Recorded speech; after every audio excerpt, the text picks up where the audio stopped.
Hey, welcome into this week's episode of Cincinnati Podcasts. We had a little bit of a break after a crazy whirlwind season with the Bearcats, but we're here to bring you the recap of the 2021 Bearcat football season, discuss some basketball stuff that's going on, and then also look into the future, coaching hires, recruiting cycle, all of that going on. We're going to bring it to you this week.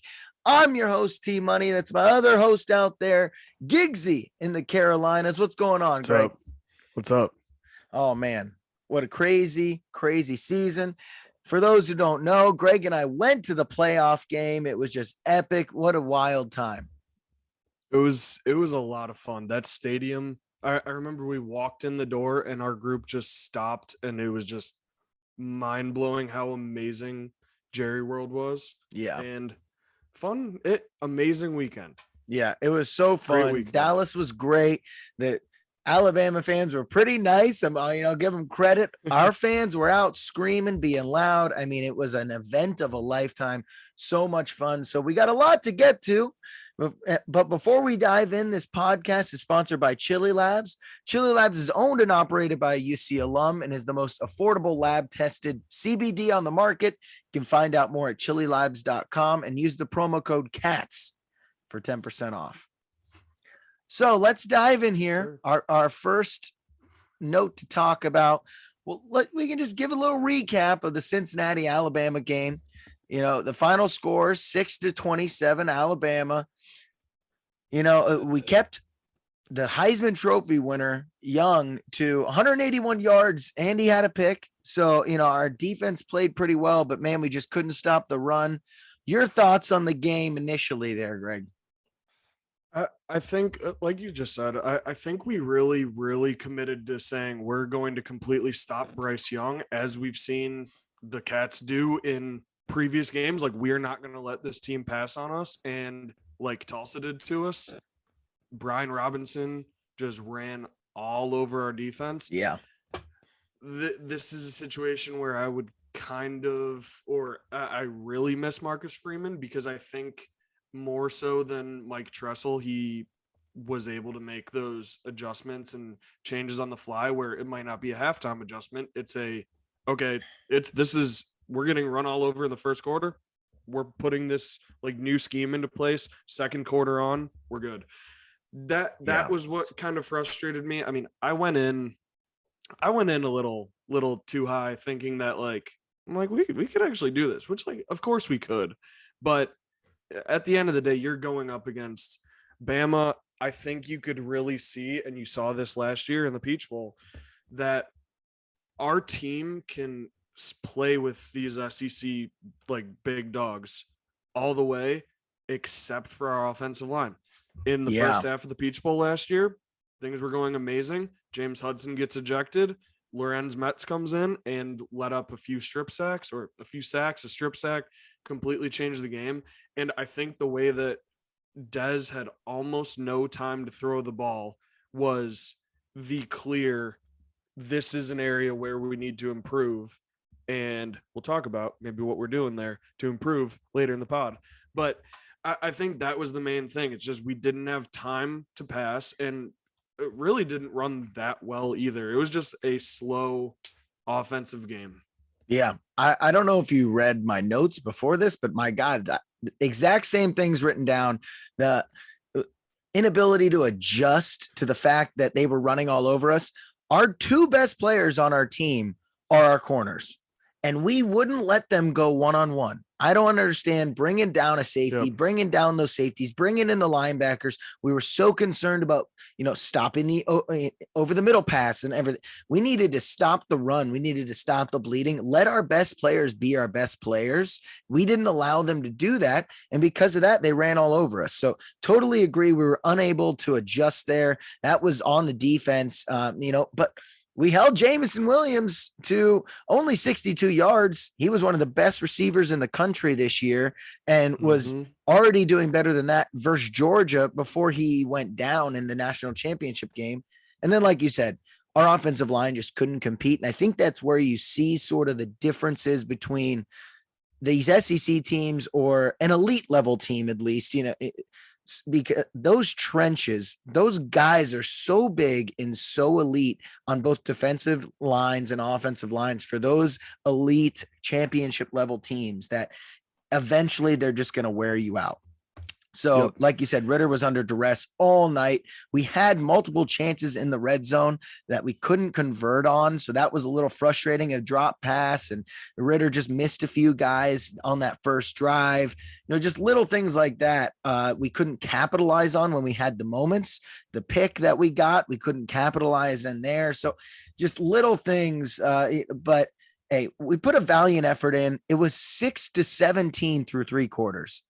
That is pretty damn impressive for the number 4 team in the country, Power 5 team Cincinnati, to hold the defending champ and second best team in the country too. So I don't look at it as a loss. I think we proved that we belong, really. We are one of 2 teams, now 3, including this past championship game. 3 times Alabama's been held under 30 points in the past 3 seasons. And one of those was us. So our defense was legit. We proved that. Bummer that we lost, but what an experience. What a game. What I actually think, might have been the person who I think changed the game the most was, I think he goes by Phil, but Fedarian Mathis, giant D tackle for Bama. He deflected 2 of Dez's passes, and off the top of my head, I cannot remember which ones they were, because for the second time in the past 2 seasons, this is one game I haven't gone back and watched for obvious reasons. And also, as the game continued to go on, I think I was forgetting more and more as the Miller Lights kept flowing. Yeah. But he deflected 2 of Dez's passes right at the line, and both of those balls were going to receivers who were actually open, which was another thing that kind of blew my mind, is Bama's corners were then aren't that great. No. Josh Jobe was out. And so I was surprised that our wide receivers were blanketed a little bit, but maybe they're blanketed because Dez is trying to get the ball out in a second. They barely have a chance to run their routes, but I think he changed the game. I'm not saying we would have won by any stretch, but I think we might have put a touchdown on the board, maybe another touchdown, a field goal. Yeah. So I would have liked to see him not have been such an impact, and the score would have been a little bit better. But let's get back there next year. Yep, let's do it again. So, it's just amazing. Cincinnati made the playoff. It was an amazing, amazing year for them. So can't fault them. That score is a lot closer than it looks if, just by watching that game, that. And, like you said, defense didn't adjust, and our offensive line, couldn't hold up, but awesome game, awesome season. We can touch now on the championship game real quick if you want. Georgia takes down Alabama, and they win, letting Bryce Young throw for 369. Pretty crazy. Our defense held him to 181. They didn't have Jamison Williams for the last 3 quarters of that game. So any thoughts on that championship game as you look back? Well, just curious. We didn't talk about this. Who were you rooting for? So it's tough because I wanted Alabama to lose because I hate them now for crushing my dreams. But at the same time, I wanted them to win because they beat us. And so it would look better if we lost to the eventual national champion. So I didn't mind Georgia winning. I thought that was good for college football to have a different champion, especially when Alabama's kind of on a quote unquote down year. You'd hope that someone else could slip in for once instead of these guys constantly dominating, even when they're bad, so to say. So I was rooting Georgia more than Alabama, I guess. Yeah, I was kind of right there in the same boat. I'm sick of Bama and I'm mad at Bama, but at the same time I was like, hey, Alabama wins, we might come in second in the polls, probably third. But overall that game, I was surprised to see how uncomfortable Bryce Young looked, especially because 2 games prior, Bama destroyed Georgia, and I really did not think the Bulldogs had a chance at all. Yeah. I was like, even after the Michigan game, I was like, okay, Georgia's a really good team. Bama's going to go back out there and beat them by roughly the same margin they beat them before. I think, again, interestingly, Stetson Bennett had a very good game. Yeah. And we harped on this almost the entire year that like Georgia's defense was incredible, but like their offense wasn't that great. Stetson Bennett would come out with like pedestrian performances, like passing usually pretty accurately, but like passing somewhere in the 100-yard range, like 150. And like he never had to do much, but like I guess he looked good. He proved it in the end of the third and the fourth there. He proved it. I think the difference, honestly, was Mechie and Williams not being there for Alabama. I mean, if you could see Bryce Young's passes, and even the ones that were incomplete, he was putting it right on the money on his young receivers, and they just couldn't catch the ball. They couldn't contest and go up and get the ball. I think Bryce Young actually played a decent game, even though he had 2 picks. If you really watch it, he was accurate, but they couldn't get separation. There's a big difference between a 5-star rookie and a 5-star who's been around, won a national title. Mechie and Williams are both first-round talents, and to lose both of them kind of took the gas out of their offense, and they had them both when they played Georgia the first time. So that was really my big takeaway, is they just couldn't move the ball because their 2 best players weren't on the field anymore. And that means basically his number 1 target. I mean, he didn't end up with the most yards or targets, but Slade Bolden becomes essentially his most veteran receiver and number 1 target. Like he was I think a 4-star, but like Slade Bolden, like so it just like didn't open the field up for him at all. But yeah, I mean, exciting game for most of the game, and then Georgia just stomped on him right in the 4th. So So congrats to Georgia on the national title. We were one of the 4 finalists this year, so Cincinnati got to be excited about that. So let's talk about who's declaring for the draft. We obviously know we got the seniors that are going, Ritter's obviously going, but Kobe's obviously going, but we do have some guys that have declared and leaving early. We got Jerome Ford, and obviously projected first-round pick Sauce Gardner also going. So, we are losing some of our top guys. We got to replace them, but those are so far who's declared for the draft. And what are your initial thoughts on those guys heading there?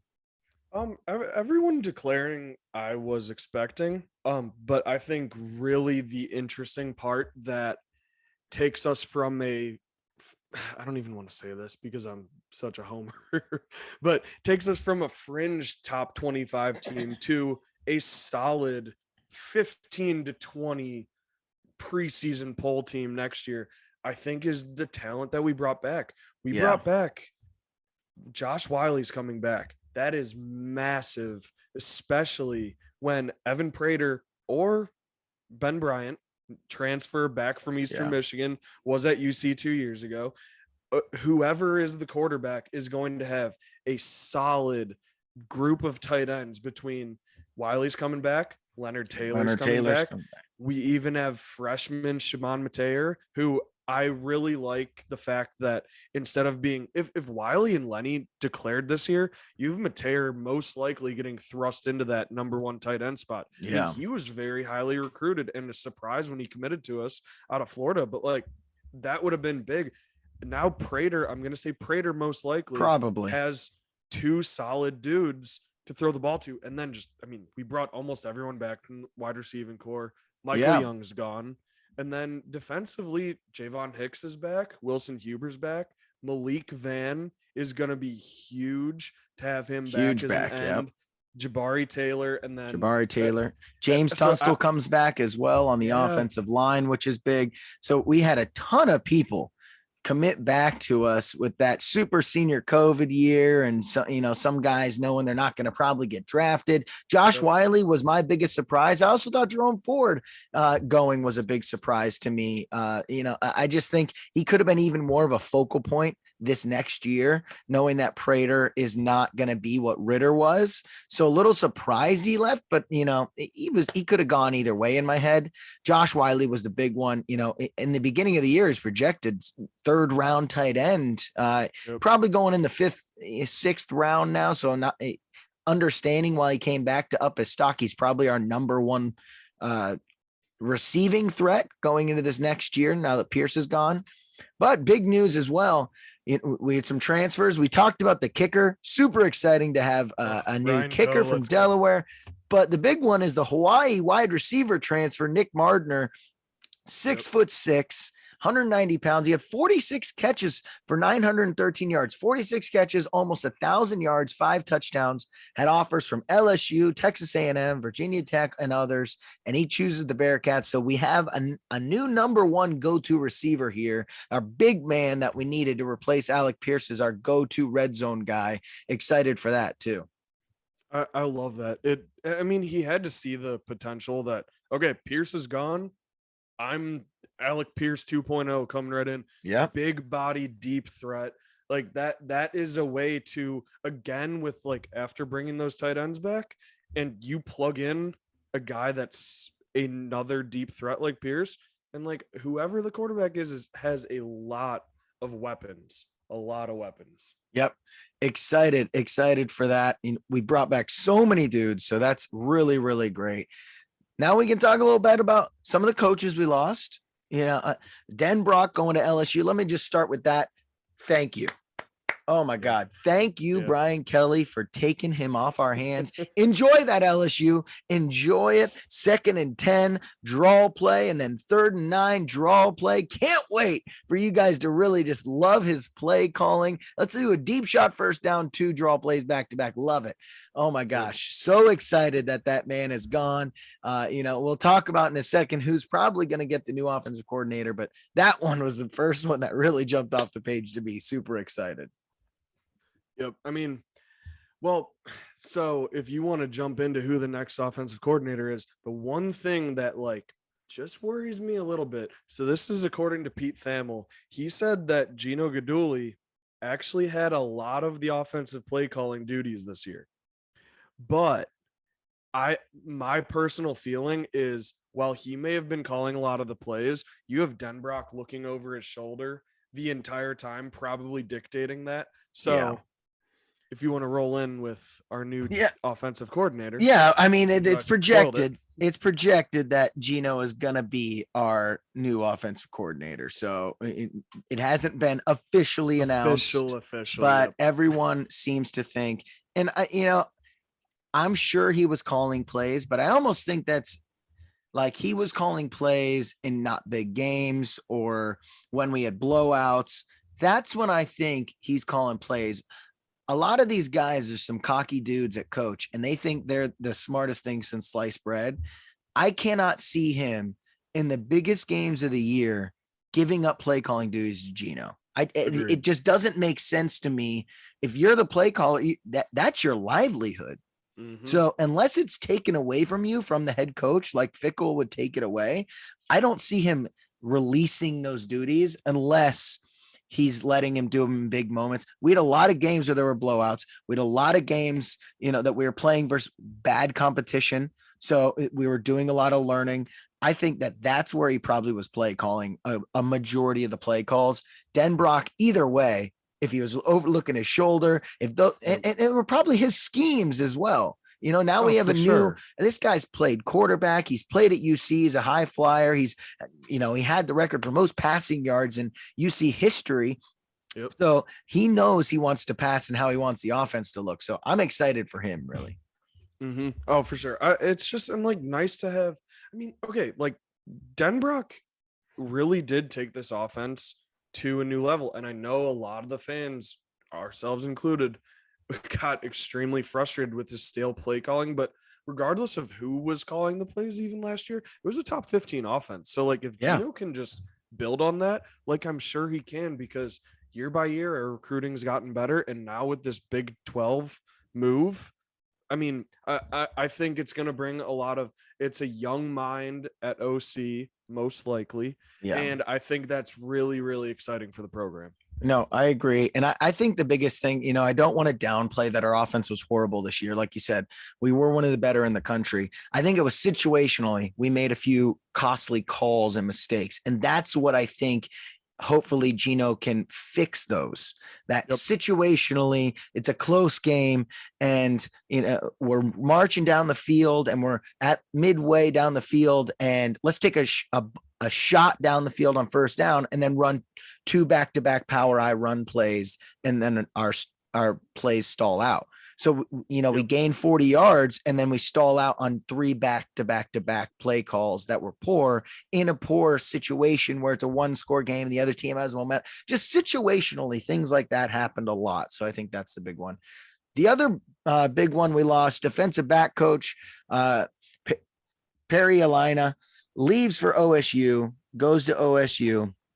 That one's tough. Our DBs have been great.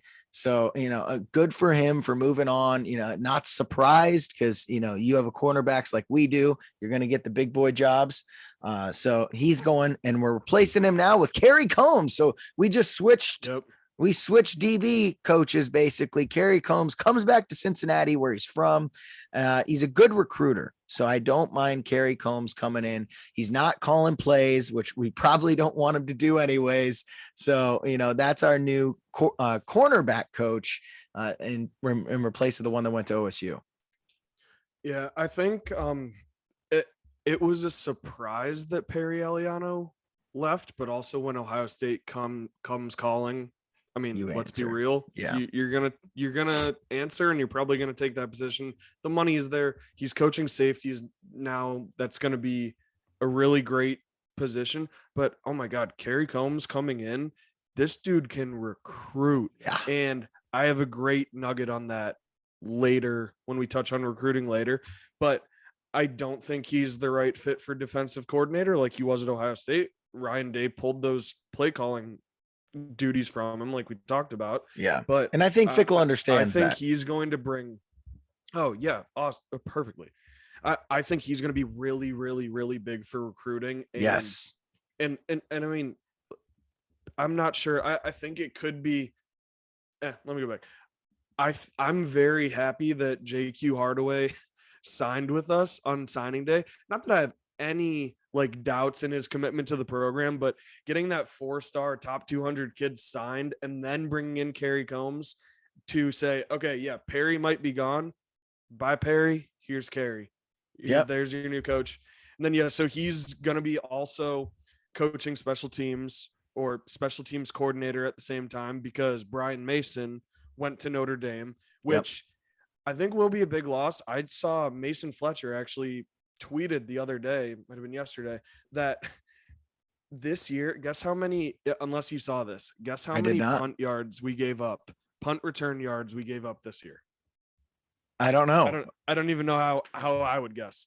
We're third in the country, 26. Wow. 26. That's a testament to Brian Mason.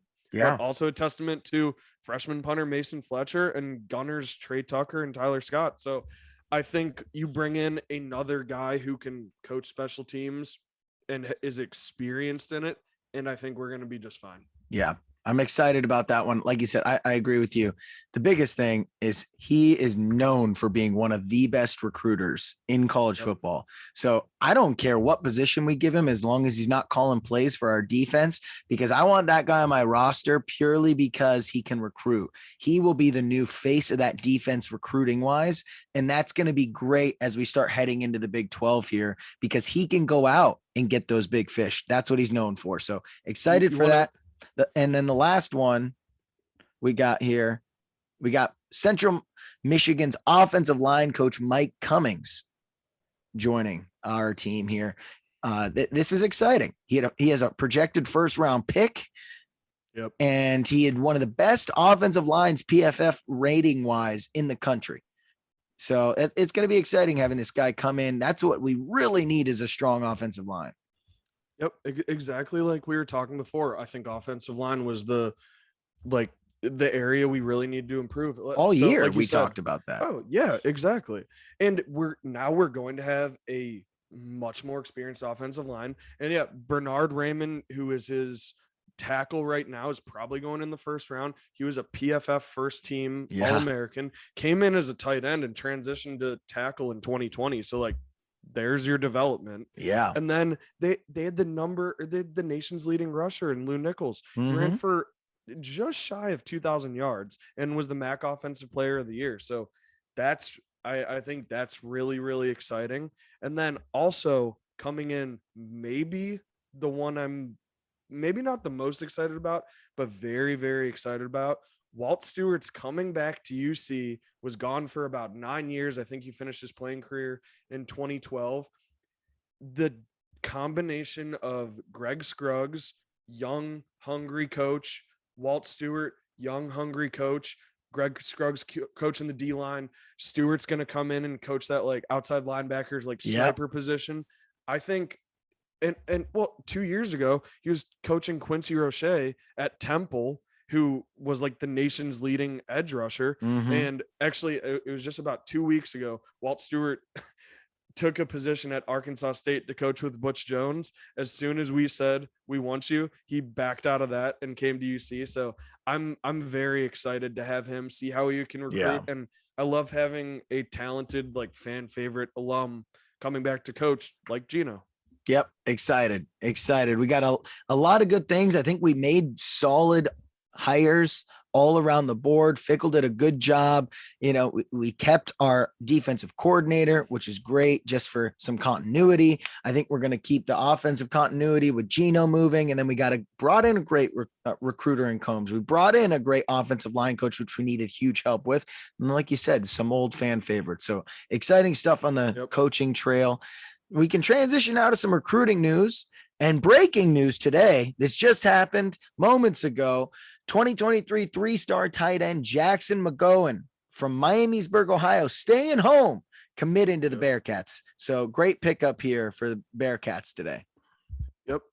Think he's number 22. Yep. Number 22 player in Ohio. That's right after Evan Tengisdal, who committed to us a month ago, somewhere around there. Yeah. Our 2023 recruiting class is shaping up. Yeah, and buddy. We're just getting started. So this past weekend, we threw a hometown heroes. There's like a junior hometown heroes day, and had a lot of really big players there. So I already mentioned Evan Tengisdal, who's a UC commit. On top of that, we had Malik Hartford, number 111 in the country, second best player in Ohio. We already have the commit for the third best player, Trevor Carter, but he wasn't there. Malik Hartford was there. We also had Austin Seereveld, who is an inside lineman. He's a very high 3-star. Anthony Brown was at this junior day. He's a Minnesota commit. I've talked about him earlier in the season. He's one that I'm really, really looking to flip. So currently his brother plays for Minnesota. He was a 2019 class of 2019 wide receiver. I don't know. The way he's been posting on Instagram, I'm getting good feelings about this. I have no insider knowledge, but he's a 4-star wide receiver, according to some, and I would really, really like to get him. He's the 5th best player in Ohio. I think that would be absolutely huge because we've recruited well at the wide receiver position the past few years with Jaden Thompson, especially, like very highly rated recruit, but he would be the top wide receiver, I think, at least in the past couple of years to come into the program. So for sure, I'd love to flip him, get him away from rowing the boat up in Minnesota there. But yeah, overall, it was a very big weekend for the team, and we got that commit. I'd love to get Malik Hartford and Anthony Brown. And I think with the momentum that this program has, it's something we can do. Yeah. Exciting stuff on the recruiting trail right now. Like you said, this 2023 class is shaping up. Oh yeah. And then one last thing, I'm going to call this 5-star corner, and hopefully this is, I was going to say this if you weren't going to say it. I think we both saw this. All right, you go ahead. Hopefully this is 5-star corner is a bit that we can keep going in the coming weeks as we talk about our recruiting. But I have 2 5-stars who have some interest. I'm going to start with the one that doesn't excite me as much to begin with because I'm still in football mode. So Isaiah Collier came to UC this past weekend. Basketball, 5-star point guard. He came on an unofficial when he was up for the Flying to the Hoop tournament in Dayton. So we'll keep monitoring that recruitment. I hope Wes Miller can do it. That's about all I have on basketball. But this one's exciting. Yesterday, after the news that Kerry Combs was coming to UC, AJ Harris, class of 2023, tweets, Cincinnati is now in my top 5. And I go, okay. I Yeah. see like some favorites. I click on them, search him on 24/7. Guess who he's a teammate of? 5-star. He is a year younger, but teammate of JQ Hardaway. That's right. And now there are a bunch of tweets of them going back and forth. Like, we've dreamed of playing together. He was big on Kerry Combs at Ohio State. This dude's number 18 in the country, the 3rd best cornerback and the 3rd best player in Alabama, which shows you, I did not realize Alabama was Oh yeah, of a football. They are now. State. I honestly didn't know that. But and like now they're posting graphics like, who are you gonna throw the ball to, or like with JQ and AJ Harris on it. So like, I don't know. I think just from the fact that we hop into his top 5 because Kerry Combs is here, one shows the recruiting chops, The that power Kerry of Kerry has, Combs and yep. the love. I saw Ohio State people tweeting like, go to Cincinnati. We love Kerry. Like, he's amazing. You'll love it there. So like, that's cool. And I mean, now we have Kerry Combs bringing him here. We have JQ Hardaway. So fingers crossed we can do this. Highest rated recruit in program history if we get it done. I'm sure it's a long, actually he was supposed to commit on January 11th. So I think that got pushed back. Yeah. Probably heard the news. Probably heard the news. So yeah, this is exciting stuff. 5-star recruit, cornerback. We're going to turn ourselves into cornerback U real quick here. Watch out. Sure. So exciting stuff, man. As we're heading into the Big 12, we're getting all these 2023 recruits that, hey, these guys are going to start probably in the Big 12, these 2023 recruits. So this is going to be awesome as we transition. But let's jump in now. We'll take a breather from football, and we'll just touch on our basketball team. So right now we're 13-5. What a year. I don't think anyone expected this out of Wes Miller. 4th in the American. And in the last month, we're 6-2. So pretty exciting stuff right now. Yep. I mean, we're up to number 3 in the American in Ken Palm. Yeah. And that's, oh no, SMU just jumped us. Okay. We're 4. I don't know how they jumped us, but okay. So we're 69th in Ken Palm, which is great because I can't remember where we started the season, but it was somewhere in the mid to low 100s. We were about 131, I think. 100s. I think we were 131 to start the season. So it's pretty exciting to be up there. There's only 68 teams to make the tournament. We're 69th right now. Yep. So, I mean, just to touch on a couple of the games since we've been back. First one that really, actually these past 4 games, I think we've kind of seen a change in this team, and that's starting with the SMU game. We came out, we're up by 20 points in the first half. We both scored 33 in the second half. So ended up, that was a final 77-60. I mean, and then the next game, that Memphis game, was so close, but there were just a few chances at the end that we couldn't convert on. But like, while I don't think Memphis is a good team at all, and I don't think Penny Hardaway is a good team at all, you're playing against a lot of 5-star talent. So that 5-star talent and Tyler Harris being able to shoot 40-foot threes over people is going to get you a win occasionally. And then of course Memphis goes out and drops a few games right after that loss. But that was huge. ECU was also a very big win. And then solid this past win Sunday, the win at the Roundhouse. I think this could be the turning point in the season. And again, Wichita State somehow is not that great this year. I think that was their 3rd straight loss in the Roundhouse, which is normally a very tough place to play. Maybe it was tough when Greg Marshall was the coach, or I don't know. But I think that could be the turning point. That's probably going to be the toughest. Well, not probably. That's the toughest road environment we are going to face throughout the remainder of the season. Yeah. So I think we're showing more grit. I think David DeJulius has been coming on as a scoring threat. Somehow we've been lighting it up from 3, sometimes very inconsistent, but like we've been shooting in the 40% range over the past few games. So I am getting overly confident in this team. And I think I think Lenardi has us as a bubble team right now. So yeah. So ESPN did just release their first four in, first four out, and the next four out. And we are in the next four out. So we are right on the bubble. Like you said, Joe Lunardi released that, his first round of first four in. So that is exciting stuff. We're top 100 in assists and rebounds. We got to pick up that rebounding. I think that's what's really hurting us the most right now. But we have two scorers with DeJulius and Davenport, both now averaging 13 points a game. So, two solid go-to guys right now.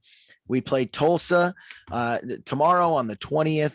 They're not one of the better teams right now. So, this hopefully should be a nice warm-up game, because then we play Temple and ECU, and those are both, Temple's 5th in the conference. ECU's 11-6 right now. We've already beaten them, but they're a solid team. So the big one was that we had our Houston game postponed. And, that's going to be one we're really going to have to look at. We were supposed to play them earlier this year or end of December, and they're 12th in the country right now. So, or we're 12th at the time. And so we really need to get a ranked win. That's what really concerns me most here. Yeah. We had the close Arkansas game. We did beat Illinois, but they're not what they were. So, getting a win versus Houston or making a deep American Athletic Conference tournament run looks like our only way in. But hey, right now, 13-5, I don't think either of us expected us to be this good in Wes Miller's, first year here. So this is really, really exciting stuff. And man, we're just building on this with the recruits that we have coming in next year. I am just so excited right now. Yep. Oh yeah. Speaking of those recruits, Josh Reid was at Flying to the Hoop that tournament too. And he balled out for somewhere around like 24 points, handful of rebounds and assists. So I think he brings a really great scoring threat next year. Then also, Daniel Skillings, I cannot wait to see that kid play, because he only started playing basketball in 10th grade, and he is a pure scorer. So we'll see how he is defensively. I don't totally know. But like you said, the recruits are bringing in, and looking at the rest of the schedule, I don't see a game that we can't. I see one game that we probably can't win. Houston, but it's at home. But all these other teams, I have no worries. And the Memphis game would be a solid win for us. We need to get a Memphis win there. Tulane is playing solid, but we don't play them for the rest of the year. We already lost to them. So, the big SMU at the end of the year will probably be pretty important for seeding. And, they're pretty solid right now, 13-4, but it's trending in the right direction. Like I said, we're 6-2 in our last 8. That is a great, great record. Excited for what Wes Miller's got going here. It's exciting time to be Cincinnati fan. Oh, for sure. And also that Wichita State game, we were without Victor Locken. So we were missing a big piece too. So I'm very bullish on this team, and I'm going to say it now. I think we make the tournament. No. We might be first four in like that. We'll make the play-in tourney. We'll be the play-in. I don't even care either. Yep. Hey, calling it now. All right. Yep. All right. January 19th. We got it marked. I wrote it down. All right. Well, that does it for this episode of Cincinnati Podcast. We covered everything you need to know, from football, basketball, recruiting, coaching, everyone that's coming and going, and all the news. You know where to find it. Cincinnati Podcasts. Exciting episode. Catch us anywhere you listen to your podcasts. Cincinnati Podcasts on Spotify, YouTube, Google Play, anywhere you listen to your podcast. Greg, great episode. We'll talk to you soon. Yep. And we'll probably start to get more in-depth on these basketball games now that football season's over. Just a little bit of recruiting and really in-depth to each game. So look out for that. All right. Check us out online, and we'll talk to you guys soon. See you later, Greg. All right. Peace. Peace.